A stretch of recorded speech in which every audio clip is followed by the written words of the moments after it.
In a modern world full of social media, Amazon Prime, and a phone full of emojis, none of which are typewriters by the way, we knew it was only a matter of time before the internet found a way to conjure up a digital version of our beloved ancient technology, the typewriter.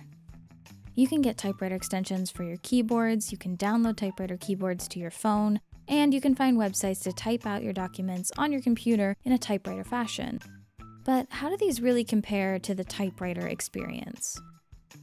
Developed by Tom Hanks, this iPhone app integrates the look of a typewriter into the most portable fashion known to man, your phone.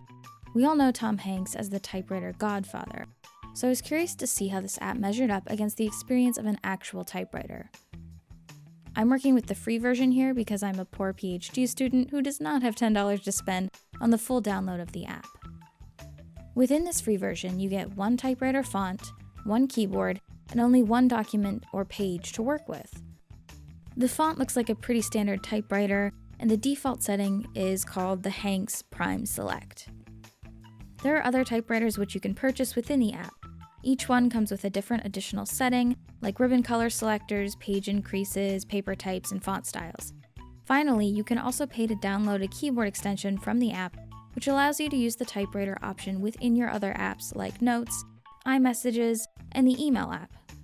I don't mind the standard set, but the page limit is very cumbersome. But again, I could pay to get rid of that issue.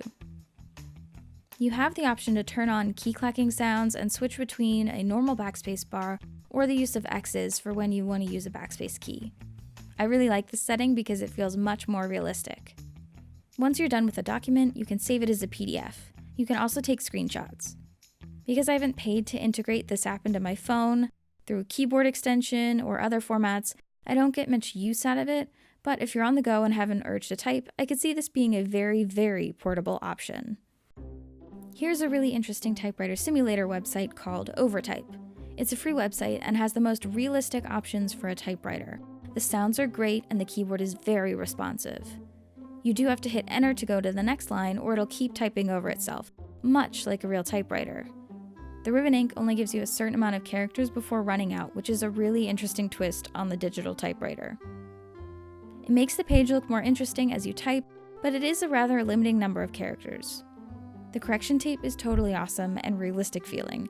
Just go back over something, type some X's, and you're good to go again. Backspace just goes back and doesn't mark over anything you might change unless you type in a letter. You can type X's over things, but it doesn't automatically do that like the Hanks Writer app. You can also change the ribbon color by pressing the escape key, which is great considering this software is free. You can also save what you're typing into a PDF format by using the Print to PDF option in your browser. What I really like about this simulator is that the creator was just trying to teach his children about typewriters, and they suggested that he write this program. By making something like this, you can give people the opportunity to use this kind of tech who might not have access to a real typewriter. Here's a typewriter simulator I found through one of my many typewriter Facebook groups. Typewriter Something is a much simpler version of other typewriter simulators. You don't have as many options, but you can copy and paste in text through the simulator and it'll automatically turn it into a typewritten piece. You can't change colors, and backspace just goes over text, so you'd have to add in X's yourself. It doesn't ding at the end of the row, so you have to watch for the edge of your screen and hit enter at the end of each row.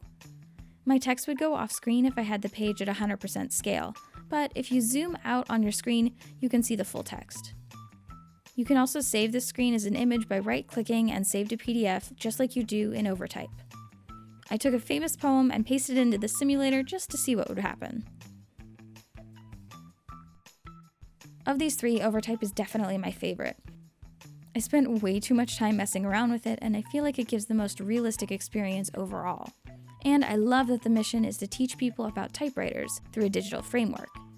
It has the most options, is free, and looks awesome. However, Typewrite Something and Overtype don't work on mobile devices, so if you're limited to a phone, you have to stick with Hanks Writer. Links to all these simulators can be found below. If you guys want to check out some more typewriter content, check out my YouTube channel, and follow me on Instagram at just.my.typewriter. Thanks so much for watching, and I want to remind you that you're just my type writer.